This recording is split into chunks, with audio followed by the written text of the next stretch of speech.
오늘 저는요 예레미야서 6장 11절에서 15절 말씀을 가지고 여호와 하나님을 분노하게 하지 말라라는 제목의 말씀으로 은혜 받기를 간절히 원합니다. 오늘 본문을 보면 예언자인 예레미야가 남아있는 이스라엘 민족과 예루살렘 성전에 남아있는 자들에게서 선포합니다. 무엇을 선포하느냐? 제발 좀 회개하고 돌아오라. 그럼 하나님께서 이 성전에 대한 재앙에서 너희를 건지실 것이라. 하나님의 긍휼을 구하고 자비를 구하라고 외칩니다. 그런데 문제는 그들이 듣지 않습니다.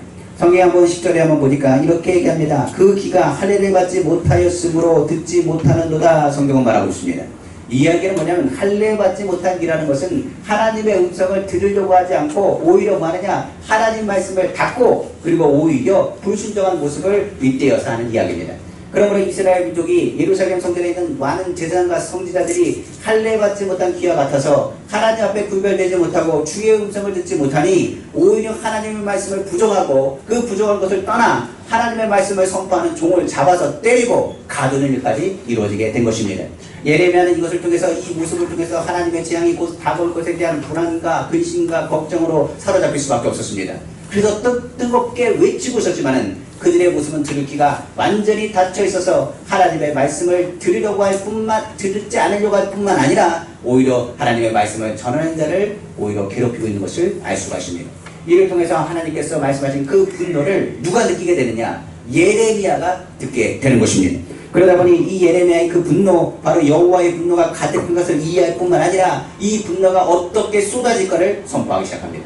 여기서 쏟아질 때 남녀노소 할 것 없이, 젊은 사람, 어린아이들 할 것 없이, 나이 든 사람, 무엇보다 남자 여자 할 것 없이 모두가 다 잡혀가게 될 것이며 그들의 재산은 다 빼앗겨버리게 될 것이라. 그리고 가장 큰 자부터 작은 자부터 큰 자까지 모든 것들을 빼앗기고 오히려 그 가운데 고통을 당하게 될 것임을 이야기합니다.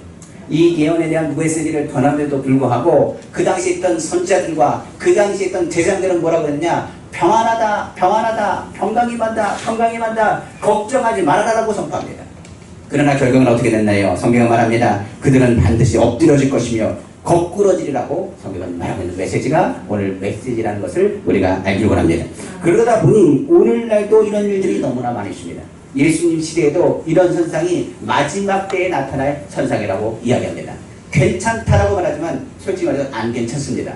어렵지 않다라고 말하지만 어렵습니다. 많은 상황들의 신앙생활에 힘들고 어려운 일이 발생할 것이며 거짓 선지자들과 예언자들과 그리고 더 나아가서 제사장들까지 등장하게 될 것임을 성경은 말하고 있습니다. 그러므로 마지막 때는 무엇이 중요하냐? 정신을 바짝 차리고 미혹당하면 안 됩니다. 이때는 하나님의 말씀에 분명히 중심에 서서 하나님의 음성과 주의 말씀대로 각오하고 싸울 준비를 해 나가야 되는 것입니다. 누가복음 21장 8절에 예수님께서 이렇게 말씀하셨습니다. 가라사대 미혹을 받지 않도록 주의하라. 많은 사람이 내 이름으로 와서 이르되 내가 그러다 하며 때가 가까웠다 하겠으나 저희를 쫓지 말라. 난리와 소란이 소문을 들을 때에 두려워 말라. 이 일이 먼저 있어야 돼. 끝은 곧 되지 아니하리라. 또 이르시되 민족이 민족을 나라가 나라를 대적하여 일어나겠고 초초에 큰 지진과 기근과 오력이 있겠고 또 무서운 일과 하늘로서 큰 징조들이 있으리라. 2000년 전에 예수님께서 예언하신 말씀입니다. 말세의 여러 가지 징조들을 얘기합니다. 저는 이 부분을 예전에 읽을 때는 전쟁에 대한 부분들을 많이 생각을 했습니다. 그런데 요즘에는 칼과 창으로 싸우지 않아도 전쟁이 많더라고요. 이제 미국과 중국이 뭐하고 있느냐? 전쟁을 하고 있습니다. 미국과 또 유럽도 뭐하고 있느냐? 전쟁을 하고 있습니다. 눈에 보이지 않지만 국경을 넘어 무엇보다도 서로 간에 다투고 전쟁하는 대적이 되어서 이야기하는 것들을 요즘 세계 언론의 기사를 통해서 우리가 접하고 들을 수가 있는 것입니다. 그러나 이런 일들은 결국은 무엇이냐? 하나님의 경고와 심판으로 이어집니다. 사람들은 무엇을 거느냐? 자신의 이익과 유익을 위해서 이제 서로 싸우게 될 것임을 이야기합니다. 나라와 나라, 민족과 민족, 어떻게 보면 가정과 가정 사이에서도 자신의 유익과 인본주의 때문에 싸우는 날이 다가올 것이며 그렇다면 이 싸움과 다툼이 일어날 때가 마지막 때라고 생각하지 말아라. 더 큰 재앙이 기다리고 있다고까지 성경은 말하고 있는 것입니다. 지금 우리나라는 코로나뿐만 아니라 경제 위기까지 이야기 나오고 있습니다. 더 나아가서 많은 기업들이 지금 문을 닫고 있고 사업하시는 분들이 문 닫고 있는 사람들이 얼마나 많은지 모르겠습니다. 한번 서울 한번 나가보시면 아는 것처럼 서울의 1층에 상가들이 삐걱번쩍한 데가 거의 닫혀져 있습니다. 저도 남대문에 한 달에 한 번씩은 꼭 신방을 가는데 남대문 지역을 보니까 5시만 되면 벌써 문 닫을 준비를 하고 있습니다. 아무도 보이지 않습니다. 작년하고 올해하고 완전히 차이가 큽니다. 여러 가지 상황들 보면 사람들은 이야기합니다. 어찌 이런 일이 일어났는가 라고 이야기합니다. 세계적으로도 여러 가지 상황들, 그냥 코로나뿐만이 아니라 수많은 생태 변화와 여러 가지 재앙들이 얼마나 많이 드러난지 모르겠습니다. 중국에서는 홍수가 일어나고 메뚜기 떼가 나타나기 시작하고, 미국과 같이 과학이 발달한 나라도 코로나를 잡지 못해서 하루에 확진자가 8만여 명이나 나오는 그런 상황까지 닥치게 되었습니다. 그러나 이럴 때 거짓 선지자들은 뭐라 그러냐? 평안하다, 평안하다 하는 겁니다. 걱정하지 말아라, 곧 일이 해결될 거다, 해결될 거라고 말을 합니다. 그러나 이것을 우리를 들을 때 그런 것에 속으면 안 됩니다. 평안하다, 평안하다가 아니라 오히려 이 기간을 통하여 하나님 우리의 죄악을 다시 한번 깨닫고 모든 것은 하나님이 다스리신다는 것을 깨달아 알아야 되는 것입니다. 그러므로 세계의 권력과 힘이 그 모든 문제를 해결할 수 없다는 걸 우리는 봤습니다. 사람의 한계를 우리가 봤습니다. 모든 것을 다스리는 것은 하나님이시기 때문에 이 기간 동안에 우리는 깨달아야 할 것은 하나님을 분노케 하지 말라는 겁니다. 하나님을 분노케 하면 하나님의 진노가 끊어지지 않습니다. 사람이 아무리 막으려고 해도 막을 수 없는 이 재앙을 막는 유일한 길은 회개를 통하여 하나님의 분노와 하나님의 진이 쏟아지지 않도록 하나님 앞에 나아가야 되는 것입니다. 그러므로 오늘 이 시간 예레미야 시대와 똑같습니다. 예레미야가 회개를 선포했지만 이스라엘 민족은 듣지 않고 오히려 하나님을 더 분노케 했습니다. 오늘날 우리도 하나님의 말씀이 선포되어지고 회개에 대한 선포와 주님이 오실 때에 대한 선포를 들음에도 불구하고 귀를 닫는 사람들이 많이 있습니다. 그러나 이 기간 동안은 하나님을 더욱더 분노케 하지 않았으면 좋겠습니다. 우리나라가 하나님을 분노케 안 했으면 좋겠습니다. 한국 교회가 하나님을 분노케 안 했으면 좋겠습니다. 오히려 하나님께서 다시 기회를 주시고 하나님의 국면을 안에서 모든 재앙과 어려움에서 이기는 2020년 한 해가 되기를 다시 한번 주님의 이름으로 축원합니다. 그럼 오늘 우리가 하나님을 분노케 하는 요소들이 뭐가 있는지를 오늘 말씀 속에 깨닫고 우리의 삶을 한번 점검해 보기를 원합니다. 첫 번째가 되는 건 우상숭배입니다. 오늘 얘기할 때 모든 것을 얘기하겠지만 모든 뿌리는요 우상숭배에 있습니다.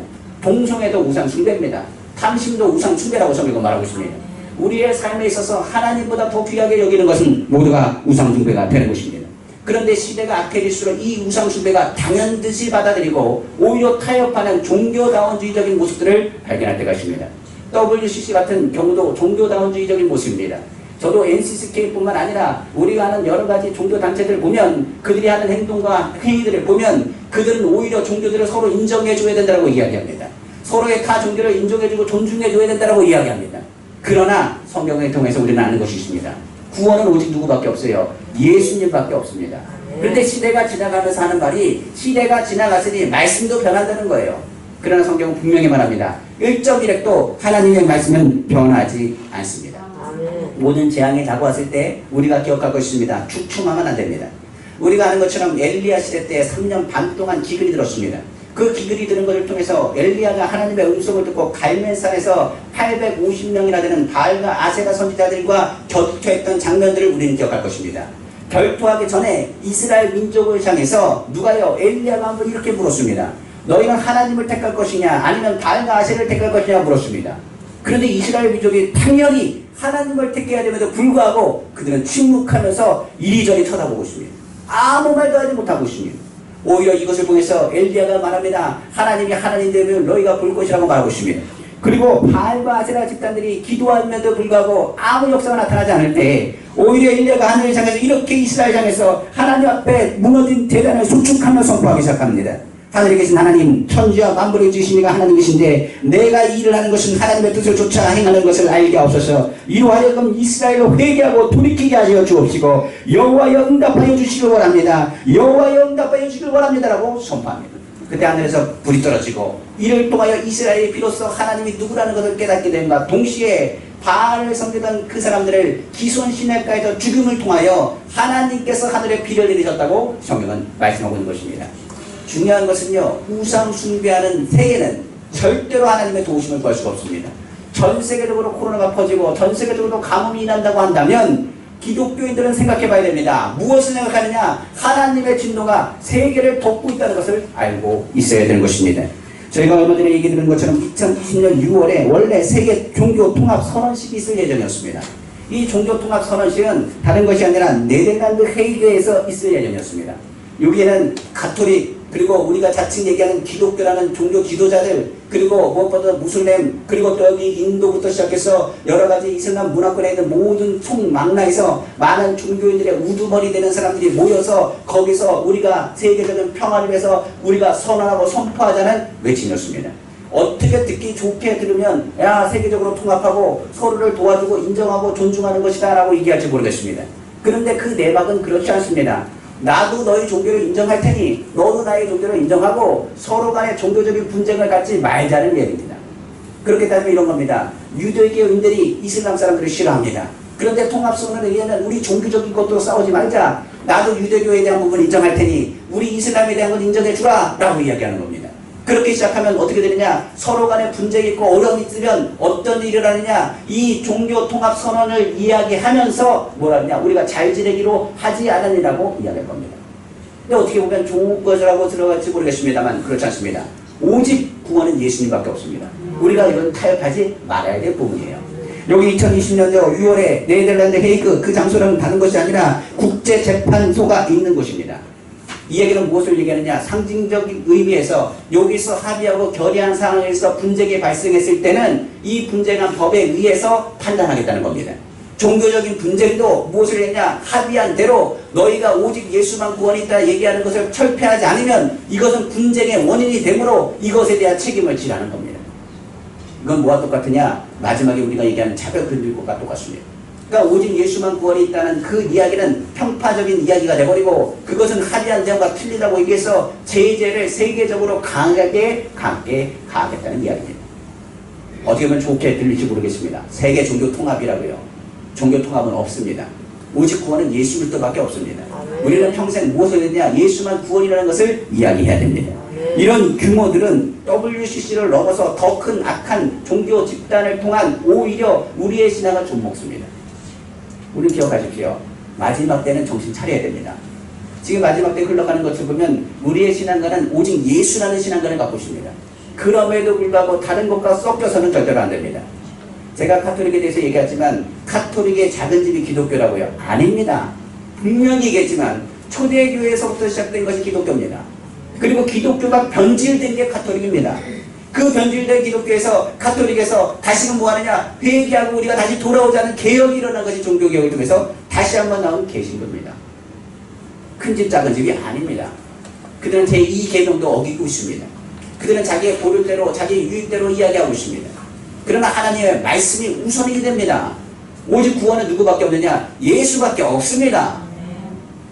우리가 그 사실에 대해서 속아서는 안 됩니다. 지금 세계 각지가 아마도 이 6월달에 일어났다고 한다면 그래도 하나님께서 코로나를 보내셔가지고 그 선언식이 이루어지지 않도록 그거 모이지 못하겠습니다. 지금 이럴 때냐, 세계 전체적으로 코로나가 퍼지는데 어떻게 보면 코로나가 정말 안 좋은 일이기도 하지만 또 이런 일을 보면 또 하나님이 다시금 회개할 수 있는 국률의 시간을 주신 것 같습니다.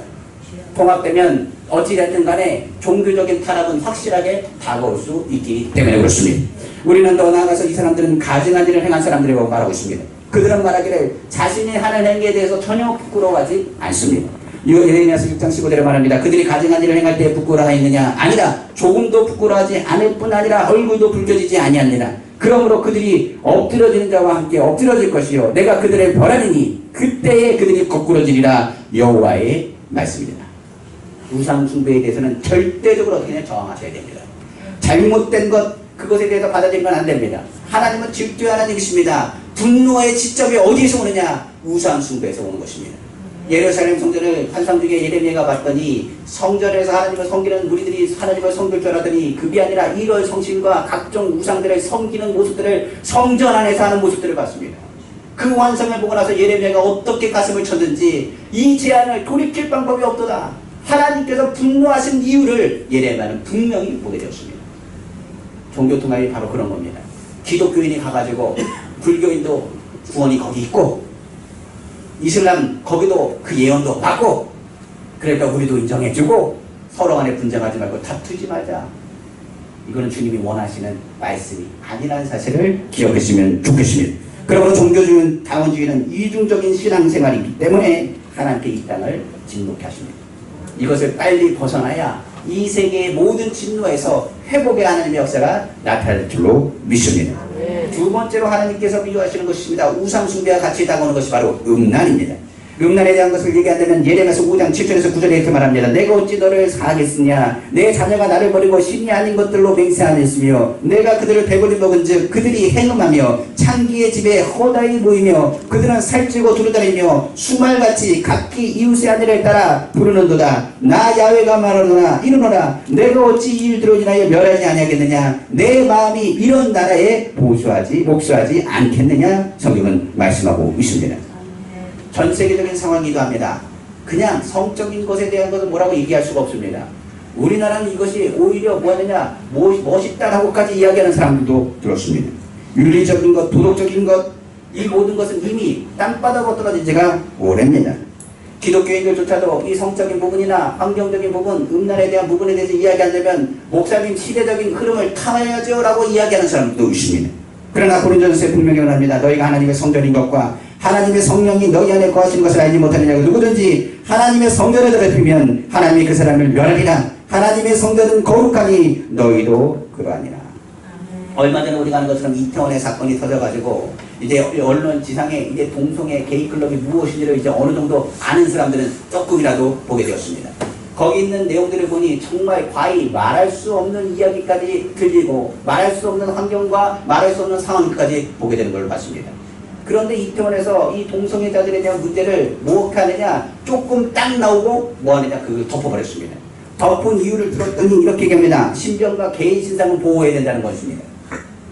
근데 교회에서 방침이 교회 국가의 방침이 뭐라냐 QR을 작성하랍니다. 그래가지고 이걸 다 기록해야 된답니다. 여러 가지로 상황들 가운데 보면서 이거 참 말이 안 된다라고 얘기하는 것이 얼마나 많은지 모르겠습니다. 오히려 클럽들이나 이런 것에 대해서 모든 클럽을 제한하는 경우는 없었습니다. 그런데 모든 교회를 지금 제한하고 있습니다. 하나님께서는 세상은 죄를 묻지 않았더라도 하나님은 반드시 죄를 물으실 거예요. 음란한 것은요 숨겨져 있는 것 같지만은 이 음란한 대로 끝나지가 않습니다. 음란은 음란으로 끝나는 것이 아니라 무엇이냐 사람이 죽는 일 살인하는 그 범죄까지도 발전할 수 있기 때문에 그렇습니다. 다윗이 상간의 실수로 음란한 감정을 가졌습니다. 그가 실수한 그것 때문에 결과적으로 어떻게 되느냐 자신의 충신인 우리아를 죽였습니다. 그것은 굉장히 악한 일입니다. 음란해버리면 그 가운데 자신이 악이라는 것에 대해서 체험하지 못하고 오히려 더 큰 쾌락을 찾기 때문에 자신의 판단력이 무너져서 악한 일을 함에도 불구하고 자기가 악에 떨어져 있는 것을 보지 못할 때가 있기 때문에 그렇습니다. 그러므로 음란은 더 큰 죄를 지을 수 있는 문을 엽니다. 우리 안에 있는 양심의 문을 무너뜨리는 것이 바로 음란한 죄입니다. 우리나라는 뭐까지 없앴느냐 지금 가는 죄까지 없애버렸어요. 말도 안 되는 일들을 자꾸만 만들어내면서 결과적으로 어떻게 하냐 국가적인 모든 것을 통해서 오히려 윤리적이고 도덕적인 기준이 무엇인지를 이야기하라고 얘기한다면 이렇게 얘기합니다. 시대가 변했다고요. 그러나 하나님의 말씀은 절대로 변하지 않습니다. 유다서 1장 7절에 말합니다. 소돔과 고모라와 그 이웃 도시들도 저희와 같은 모양으로 간음을 행하며 다른 색을 따라가다가 영원한 불의 형벌을 받음으로 거울이 되었느니라. 로마서 1장 20절에 말합니다. 이와 같이 남자들도 수리대로 여인 쓰기를 버리고 서로 향하여 음욕을 부릴 듯하며 남자가 남자로 더불어 부끄러운 일을 행하여 저희의 그릇 때문에 상당한 보응을 그 자신이 받았습니다. 바울이 2000년 전에 쓴 글에도 동성애가 있었어요. 그런데 성경에 보니까 창세기에도 동성애가 있습니다.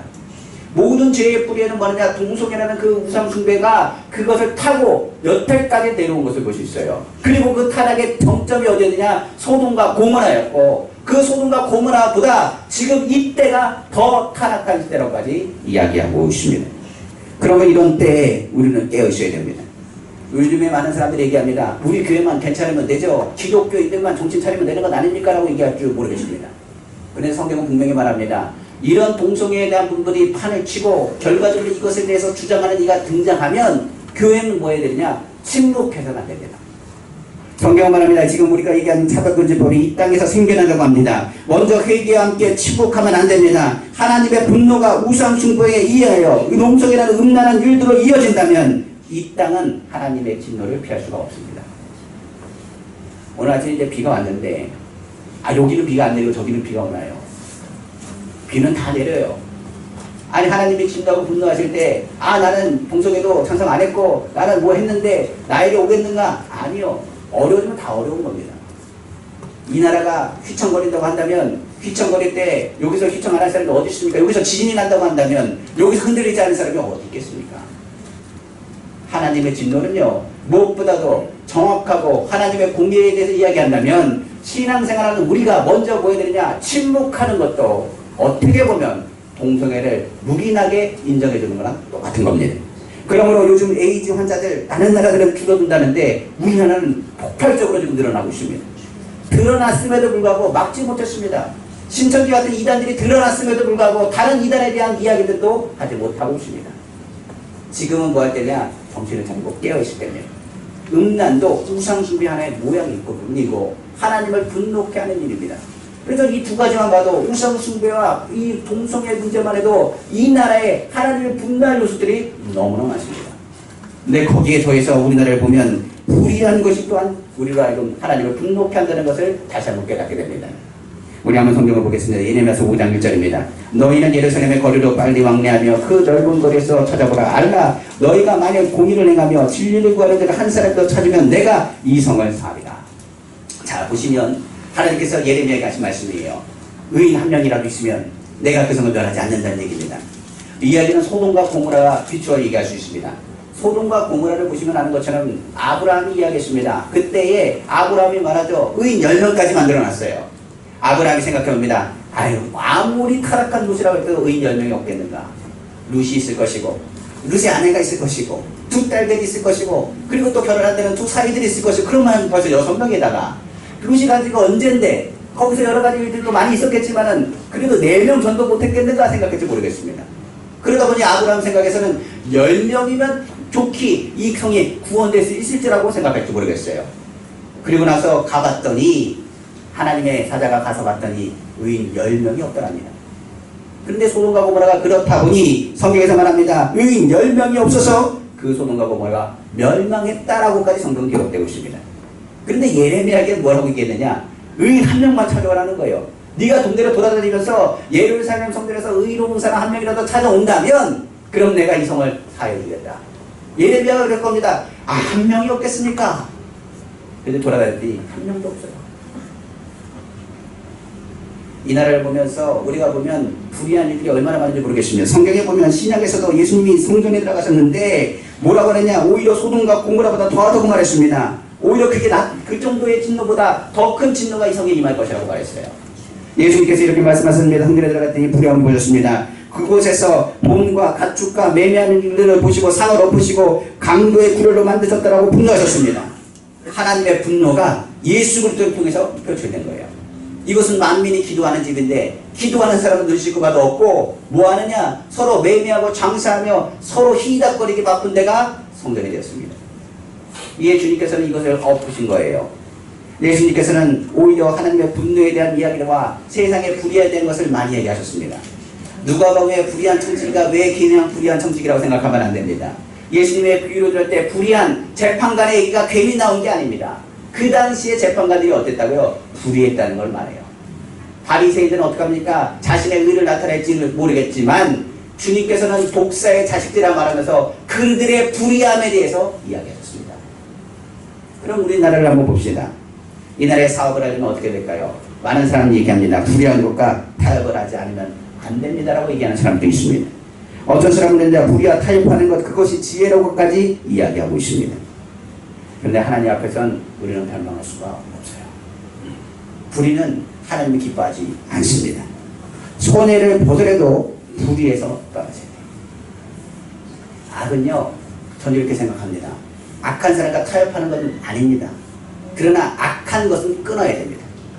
손해를 보더라도 악한 길이라고 한다면 그것을 끊는 것이 오히려 손해보지 않는 길이에요. 성경에서 얘기할 때 예수님이라면 어떻게 하셨을까를 좀 생각해 보십시오. 주님의 십자가에서 공의를 이루셨기에 우리가 구원을 받은 것이지 예수 그리스도의 십자가에 공의가 없다고 한다면 구원받을 육체가 과연 몇이나 되겠습니까? 의롭지 않으면 하나님은 기도에 응답하지 않으신대요. 많은 사람들이 얘기할 겁니다. 제가 무슨 죄를 졌습니까? 라고 얘기합니다. 내가 주님을 위해서 많은 일을 하지 않았습니까? 라고 물을 줄 모르겠습니다. 근데 주님은 이렇게 말합니다. 불의한 사람들을 향해서 나는 도대체 도무지 내가 무엇하는지 내가 누군지 모르겠노라. 이 불법을 행한 자들아 나를 떠나라고 주님이 말씀하신다는 사실을 우리는 기억하시기를 부탁을 드립니다. 그러므로 교회도 그렇습니다. 불의한 곳에 손잡으면 안 됩니다. 마지막 때일수록 먼저 그 나라와 그의 의를 바라보고 믿음으로 나아가시기를 다시 한번 주님의 이름으로 축원합니다. 네 번째로 하나님이 분노케 하는 것은 우상숭배와 같은 우상숭배, 그리고 더 나아가서 우리가 얘기하는 음란함뿐만 아니라 불의, 더 나아가서 하나만 더 추가한다면 바로 교만함이라고 볼 수가 있습니다. 교만과 오만은요 이런 겁니다. 하나님은 모르실 거야가 죄의 시작이라고 했어요. 왜냐하면 선악과를 따먹을 때 아담이 하나님은 모르실 거야 하고 선악과를 따먹었거든요. 그리고 더 나아가서 선악과를 따먹고 나서 그는 깨닫습니다. 뭘 깨달으냐? 하나님의 진노가 임할 것이고 무엇을 보다도 판단하면서 자신의 상황이 잘못됐다는 것을 깨닫습니다. 그런데 뭐라고 얘기하느냐? 나는 다 안다는 거예요. 그것이 죄의 문제입니다. 그러니까 죄는 이거예요. 하나님은 모르실 거야. 그거 하나가? 하나는 뭐라고요? 나는 다 안다 라는 얘기예요. 사람이요 다 안다고 착각하면 판단하기 시작하고 정죄하기 시작하는데 그 정죄하고 판단하는 것이 더 큰 죄악을 낳게 되는 것입니다. 이런 경우는 하나님의 은혜를 잊어가고 하나님처럼 자기가 된 줄로 착각하는 사람들이에요. 이 교만과 오만함은 결과적으로 뭐냐, 인본주의의 최고봉을 찍는데 그 인본주의의 최고봉이 뭐냐? 바로 공산주의입니다. 공산주의는 교만과 오만을 통해서 나온 집단이 공산주의예요. 김일성, 김정은, 김정일 이 모든 사람들 한번 생각해 보십시오. 그들이 뭐라고 얘기하느냐? 자신이 하나님과 같은 자리에 앉으려고 했던 사람들의 모습이고, 이를 통하여 많은 이들이 미혹하여서 그걸 또 맞다고 추종하는 사람들이 등장하기 시작합니다. 교만한 사람들의 모습은 이야기합니다. 기초의 모든 사상의 모든 만물의 주인이 인간이다 생각합니다. 그들의 철학의 핵심은 주체 사상이에요. 근데 그 주가 틀려요. 우리는 주가 주 예수님인데 그저건 뭐냐? 사람이 주가 될 수 있다는 겁니다. 자신이 인생의 주인공이다 라고 얘기하면서 어찌 죽게는 와 좋다라고 얘기할지 모르겠지만 인간은 하나님이 돌보지 아니하시면 살 수 없는 존재가 사람이에요. 그러니까 공산주의는 뭘 싫어하겠어요? 기독교인을 싫어합니다. 왜냐하면 기독교는 절대 진리입니다. 그러나 공산주의는 상대 진리입니다. 변하는 거예요. 그러나 기독교는 절대로 변하지 않습니다. 최고 복은 누구다? 하나님이시다. 하나님을 경외하는 것이 필요하다. 그래서 겸손한 나라는 그 나라를 통해 하나님께서 축복해 주시지만 교만한 나라는 어디로 가느냐? 공산주의로 갈 수밖에 없어요. 정부가 교만하면 공산주의로 갑니다. 그러나 정부가 나라 민족을 해서 겸손한 자세를 취하면 그 나라는 뭐하느냐? 견고한 나라로 줄 수 있는 거예요. 교회도 똑같습니다. 교만한 교회는 이단 사이비로 갑니다. 그러나 겸손하고 낮아진 교회는 복음을 전하는 하나님이 쓰시는 도구로 사용되는 거예요. 이럴 때 어려운 시기라고도 많이 말하지만은 이때는 어느냐? 겸손하게 교모하게 주의 말씀을 듣고 무릎을 꿇어야 될 때인 것입니다. 그러므로 우리가 얘기하는 것처럼 소돔과 고모라 같은 심판, 어려움이 다가온 날지라도 우리가 교만과 오만을 버리고 주님 앞에 겸손히 있으면 하나님께서 이를 통하여 은혜를 베푸세요. 성경 분명히 말하죠. 교만은 패망의 선봉이요 거만한 마음은 멸망의 앞잡이라고 성경은 말하고 있는 겁니다. 그러므로 이번 기간 코로나 6개월 지났어요. 그간에 우리 교회뿐만 아니라 우리 성도의 마음에도 더욱더 겸손한 마음을 가지고 주님 앞에 기도했으면 좋겠습니다. 오히려 이 나라, 이 민족 하나님의 국률을 얻기 위해서는요, 내가 다 안다, 내가 할 수 있다 하지 마시고 주님 앞에 모든 걸 맡기는 믿음을 회복하는 귀한 시간 되기를 다시 한번 주님의 이름으로 축원합니다. 마지막으로 하나님을 분노케 하는 게 뭘까요? 그것은 바로 탐욕입니다. 탐심은 성경에 말하는 우상숭배라고 있습니다. 아까 얘기한 음란도 탐욕 중에 하나입니다. 그리고 우상숭배라고 얘기해도 맞습니다. 더 나아가서 불의함도 물질에 대한 우상숭배가 뭐냐? 불의함에서 나오는 일입니다. 교만과 오만도 동일하게 자신이 모든 걸 안다는 그 교만으로 다가온 것이 바로 나오는 교만과 바로 오만입니다. 그런데 탐욕은요, 이 모든 걸 총망라해서 우리에게 지금 말씀하고 있는 대목입니다. 예레미야서 6장 한번 볼까요? 6장 13절 14절입니다. 이는 그들이 가장 작은 자로부터 큰 자까지 다 뭘 부렸다고요? 탐욕을 부리며 선지자로부터 제사장까지 다 거짓을 행합니다. 그들이 내 백성의 상처를 가볍게 여기면서 말하기를 평강하다 평강하다 하나 평강이 없도다. 거짓 선지자들 그들은 뭐하느냐? 거짓된 뭘 전한다고요? 평화를 전하기 시작한 것입니다. 하나님의 심판에 대해서 욕심을 가지고 오히려 예레미야의 그 선포가 사람의 마음을 뭐하느냐? 찔러버렸거든요. 사람의 마음을 찔렀는데도 불구하고 그들이 뭐하지 않느냐? 회개하지 않습니다. 하나님의 예언자의 말을 받고 하나님의 종이라는 사실마저 망각하여 예레미야를 핍박하기 시작합니다. 하나님의 주칭이 거짓말을 말한다 하고 죄악에 있다고 말하며 죄에 대해서 이야기하고 지적하는 것에서 자각하지 못합니다. 문제는 이 거짓 선지자 제사장들이 하는 거짓 평화 때문에 이스라엘 백성들이 그 귀를 닫았다는 사실입니다. 예레미야의 말은요 강력했습니다. 근데 많은 사람들이 어떻게 했냐, 그 마음 가운데 두려움을 가졌어요. 그래, 우리가 회개해야 된다. 그래, 이 나라의 불의가 판치고 음란함이 판치는구나. 회개해야 된다. 우리가 이제는 정신 차리자라고 이야기하는 분위기가 확 들어오는 그런 찰나에 거짓 선지자가 제자들이 말합니다. 걱정하지 마십시오. 예루살렘이 어떤 성입니까? 하나님의 임재가 임한 곳 아닙니까? 하나님이 어찌 예루살렘을 멸망하게 시키겠습니까? 저 사람이 거짓말하고 있는 겁니다. 선동하지 마십시오라고 말하는 겁니다. 그 말을 듣자마자 사람들이 회개하려고 하다가 그 회개할 기회마저 놓칩니다. 그리고 성경에 보니까 어떻게 되냐, 예루살렘 성전이 완전히 박살나버려요. 돌에 위에 돌 하나 남지 않을 정도로 완전히 박살나버립니다.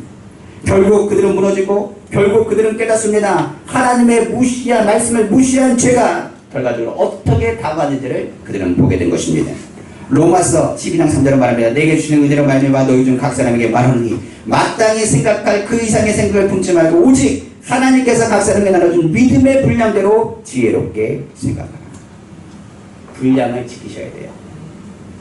분수에 맞지 않게 움직이면 그때부터 어떻게 되느냐, 그 욕심이 그를 잡아 삼켜버립니다. 욕심에는 뭐가 없느냐? 브레이크가 없습니다. 홍수 사건 이후에 바벨탑을 샀다는 것을 우리는 잘 알 것입니다. 바벨탑을 왜 샀느냐? 하나님이 홍수를 내려도 우리가 이 정도까지 높이까지 쌓아놓으면 홍수가 우리를 어떻게 멸하겠느냐라고 얘기할지 모르겠습니다. 그들의 교만과 오만에서 나오는 일입니다. 그러나 더 나아가서 이것은 그들이 하나님의 모든 진노를 이길 수 있다는 그 믿음에 가지고 탐욕을 가진 탐욕의 탑이라고도 이야기합니다. 그러나 우리나라에 됩니다.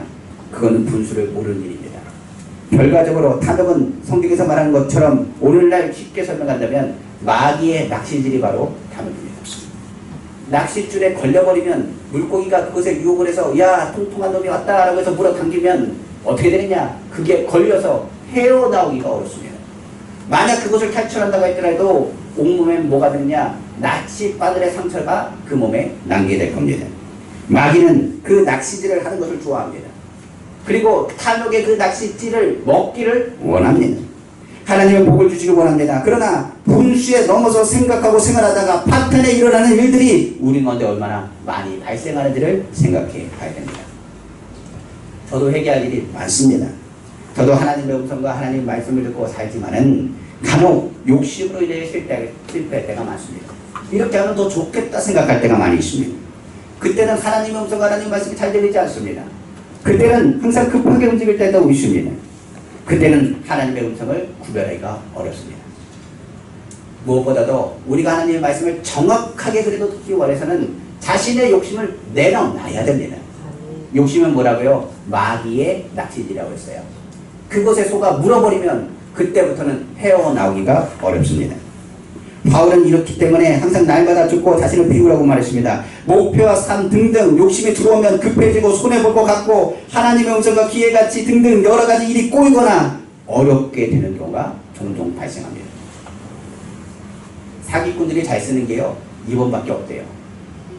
딱 한 번의 기회입니다라고 말합니다. 제가 홈쇼핑을 한번 봤더니 홈쇼핑이 이렇게 말했습니다. 이제 마감 임박. 이제는 절대로 이거 더 이상 이 가격에 살 수 없습니다 라고 얘기합니다. 근데 인터넷 가격이 더 싸요. 그러니까 사람들 얘기하면 그걸 보면 혹혹하니 와 이거 안 사면 큰일 나겠다. 필요 없는 것을 사대는 모습들을 발견하게 됩니다. 탐욕이라는 게 이거예요. 자신도 몰라요. 아무리 똑똑하고 아무리 무언가 할지라도 그걸 넘어가는 건 순식간에 넘어가는 겁니다. 제가 한번 마포대교에 있을 때 사용 얘기하지 않았습니까? 절대로 사지 말라고요. 그 사람들이 뭐라고 얘기해도 절대로 사지 마십시오. 장로님이 연기해가지고 어디 야외 예배 갈 수 있도록 차량들을 배봉한다고 잠깐 10분만 얘기하면 돼. 10분만 시간 달라고 했다고 저랑 상의도 안 하고 그냥 한 거예요. 10분 동안 정관장이니 뭐니 얘기하면서 막 얘기하는데 제가 분명히 1시간씩 설명했습니다. 절대로 사지 말라고. 그런데요, 사더라고요. 그 순간은 판단력이요, 그리그리죠. 와, 정말 좋은가 보다. 어떤 권사님은 3세트 샀어요. 그래가지고 3세트 사가지고 끝난 게 아니라 이 3세트를 사놓고 그 다음에 우리가 화요일 목요일날 모이는데 기도에 안 나와요. 그래서 왜 안 나오냐고 물어봤더니 아르바이트 쓴대요. 그게 먼저 입금해 놓고 이거를 환불해서 갚아야 되니까 뭐 하느냐, 이분이 이걸 돈을 어떻게 해야 되는데 할 수가 없으니까 알바를 드시더래요. 나이 드신 분이. 한 번 걸리면요, 판단력이고 몰라요. 차라리 안 하는 게 나아요. 안 가는 게 낫다는 얘기예요. 탐욕이라는 것이 바로 그렇습니다. 아무리 신앙이 좋아도, 아무리 믿음이 있다고 할때라도 욕심이 들어가면요, 눈앞이 다 가려져요. 급해집니다. 그리고 꼬이고 일이 어렵게 돼요. 모든 일은 순리대로 하나님이 풀어주시는 여유를 가져야 돼요. 그러면 탐욕을 버리려면 어떻게 할까요? 사람은 탐욕을 버릴 수 있는 게 아니라 탐심을 가지고 태어났다고 봐도 과언이 아닙니다. 왜냐하면 이 선악과를 따먹는 걸 보니까 욕심이 들어올 수밖에 없는 그런 상황들 우리가 생각할 수 있잖아요. 그때는 이 욕심을 버리면 딱 한 가지 방법밖에 없어요. 그냥 감사하셔야 돼요. 그냥 우리 일에 감사하셔야 돼요. 어떤 손해를 보더라도 그 자리에서 감사함으로 주님 앞에 하나님의 영광을 향해서 감사로 제사드리는 마음의 자세를 가지셔야 돼요. 자녀에게 욕심을 품는 것이 나에게 뭐가 되냐, 자녀를 망치는 길입니다. 그러나 자녀를 보고 감사하는 마음을 품으면 그 자녀를 향해서 하나님께서 감사할 일을 보여주세요. 내 욕심이 많은 것을 파괴해버립니다. 그러나 내 욕심을 내려놓으면 그때부터 뭐가 보이느냐? 감사의 일이 보이게 되어 있습니다. 조각하는 사람 중에 돈 딴 사람 없어요. 탐욕에는 끝이 없습니다. 자기가 멸망하고 무너지는 것을 모릅니다. 불의한 일은 그 옳은 길마저 틀게 만듭니다. 예속담에 반월도둑이 무슨 도둑 된다고요? 소독된다는 말이 있습니다. 중간에 막지 않으면 더 큰 죄악으로 갈 수밖에 없는 것이 우리의 모습인 거예요. 여기까지가 하나님께서 예레미야를 통해서 이 죄악에 대한 부분에 대한 하나님의 분노할 수밖에 없는 상황들을 설명해 드렸습니다. 이 세상 가운데 하나님이 가장 미워하는 죄입니다. 이 5가지예요. 우상숭배, 음란, 불의, 교만, 오만, 욕심, 탐심, 이런 모습들입니다. 사람을 향한 우상숭배, 음란도 우상숭배예요. 그리고 불의함도 물질에 대한 우상숭배예요. 자기가 알고 있다는 그 교만함과 오만도 우상숭배예요. 탐심은 성경에 말한 것처럼 우상숭배입니다. 우리가 아는 것처럼 남을 판단하는 것, 그것도 우상숭배예요. 기복신앙을 가지고 있는 잘못된 신앙관도 탐욕에 대해 나오는 우상숭배며, 우리가 하나님을 모르실 거야 하는 오만과 교만도 우상숭배예요. 나는 모든 걸 다 압니다 하는 그 판단한다는 그 이야기도 우상숭배입니다. 우리는 이곳에서 자유로울 수가 없습니다. 이를 해결할 방법을 위해서 예수님께서 이 땅에 오신 거예요. 예레미야가 이야기했죠. 너는 내게 부르지라 내가 내게 응답하겠고 내가 알지 못한 크고 은밀한 일을 이게 보이리라. 그러므로 내가 이 성을 다시 회복할 것이라. 너희 죄악을 건질 것이라. 내가 너를 통하여 하나님의 뜻과 하나님의 계획을 보이리라. 그리고 보이신 분이 예수님이십니다. 이 탐욕 그리고 우리의 삶에 있는 모든 죄악에서 벗어나고 그것을 유일하게 깨끗하게 하실 일은 예수밖에 없어요. 세상은 이 예수의 이름을 부르짖지 못할 겁니다. 그러나 예수님께서 십자가 지시면서 심판을 받을 때 공의를 이시고 아버지 어찌하여 나를 버리셨나이까 선포하셨을 때 하나님의 사정없이 예수님의 십자가를 죽이시고 그리고 그를 부활하심을 통하여 하나님의 의를 이루셨다라고 성경은 말씀합니다. 우리는 오늘날 예수 믿으면 우리는 구원 받습니다. 그러나 믿음에 대한 열매가 없으면 축복이라는 건 기대하지 마십시오. 예수를 믿으면 우리는 예수 안에서 하나님의 자녀가 되었습니다. 그러나 하나님의 자녀가 되었음에도 불구하고 하나님의 복을 받고자 한다면 주님의 말씀대로 순종하시는 우리 성도님 되기를 간절히 소망합니다. 여러분 이 시대에 살면서 하나님을 분노케 하지 마십시오. 진노의 잔, 주님의 때가 친히 가까운 이때에 하나님의 긍휼과 은혜가 이 땅 가운데 이루어지기를 간절히 소망합니다. 기도하겠습니다.